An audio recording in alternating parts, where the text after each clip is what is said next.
Okay, ladies and gentlemen, so today I want to give you a very powerful and profitable strategy that you can use to trade Nasdaq. Okay, you can use it for other currency pairs and other forex pairs, but I'm doing this example on Nasdaq because as you already know, Nasdaq expands in a crazy manner. Okay, it expands in a crazy manner, but a lot of persons run away from it because of its level of volatility. All right, but if you have a very solid strategy, you can actually tame Nasdaq, and that is exactly what I'm giving you in this video. Okay, so the very first thing you want to do is go to the indicators tab and add your Asian range. Okay, so you already know where the indicators are at the top right here. I'm on mobile. I'm on the mobile version of TradingView. You can see indicators. Quickly click on it, then you type Asian range. Okay, Asian range, use the one by Nico. That's the one I use. You can see Asian range by Nico right here. Asian range by Nico. Where is it? Okay, so I already have it on my charts, so I don't need to add it. Let's go. So right now you already have the Asian range. You can see it on the charts. The next thing you want to do is you want to wait for price to come out of that range and move in a certain direction. Price has to be directional for this to actually work. Okay, and as you can see, price is moving in the downwards direction. So that's the next thing. Okay, so first thing, you have your Asian range indicator. Second thing, price needs to come out of that range in a directional manner. Okay, the reason is that directional manner is going to tell you what the manipulation is. If the manipulation is downwards, it means our actual distribution is going to be upwards.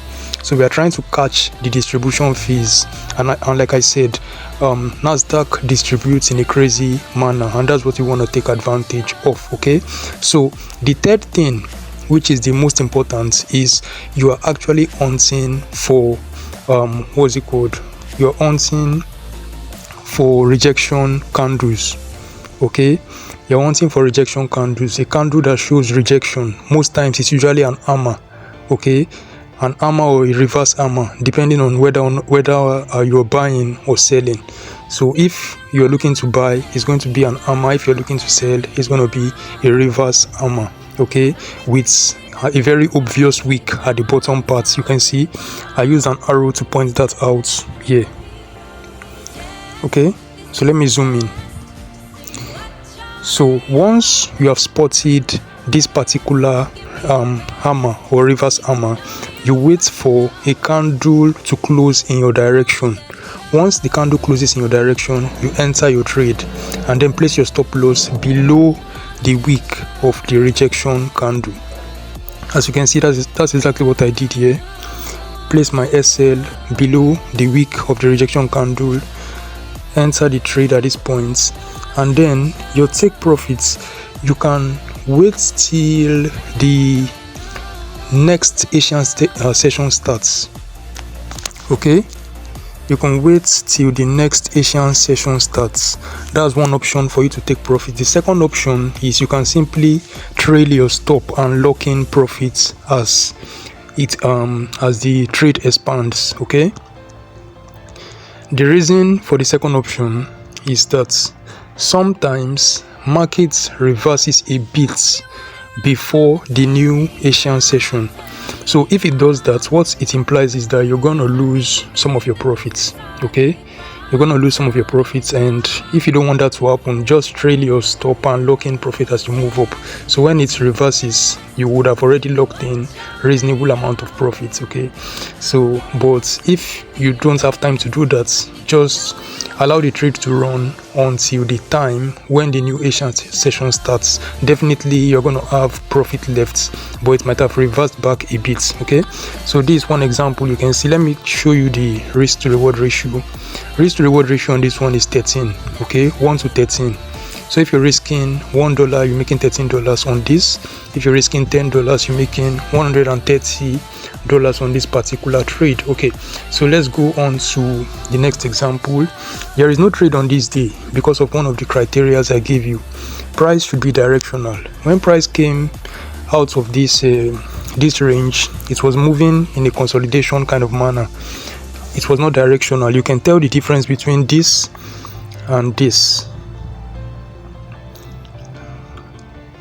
Look at this. Okay, look at this. When price came out, showed us clearly it was moving downwards, meaning it's manipulating downwards, and we are expecting our distribution in the upwards direction. Okay, so let's move quickly. I don't want the video to be too long. Same thing happened here. Price wasn't directional, so sweeping up and down. We don't need that. We need something clean. Okay, so this is a clean movement after the Asian range. Clearly price was moving down. We start hunting for our rejection candle. Okay, and we had that right here. If you stick to the end of the video, I'll give you a very powerful hint that can help you spot this even easier in a easier manner. Okay, so it's gonna be bonus for those that really want to learn this, that stick to the end of the video. Okay, so right here we had our rejection candle. So you just have to wait for a candle to close in your direction. Since the manipulation was downwards, the candle we are gonna wait for has to be a green bullish candle, and you can see that happened right here. So you enter your buy trade, place your stop loss below the rejection candle, and then you manage your trade to the upside, or you can decide to allow it to run until the beginning of the next Asian session. Okay, which is what I did here. Waited till the beginning of the next Asian session before closing the trade. Okay, so as you can see, price went up, reversed a little bit, taking some of our profits before the beginning of the next Asian session. So you would have lost some of your profits, but you will see end in profits. So what's the risk to reward ratio on this?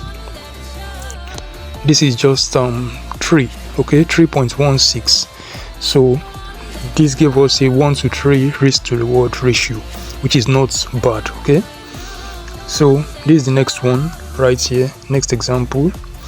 On this next example, when price opened, showed us a clear downwards movement, which is what we want. Start hunting for rejection candle, and we can see a clear rejection candle just below that with a big wick under it. So we wait for price to give us a bullish candle, so we enter at the close of the bullish candle formed.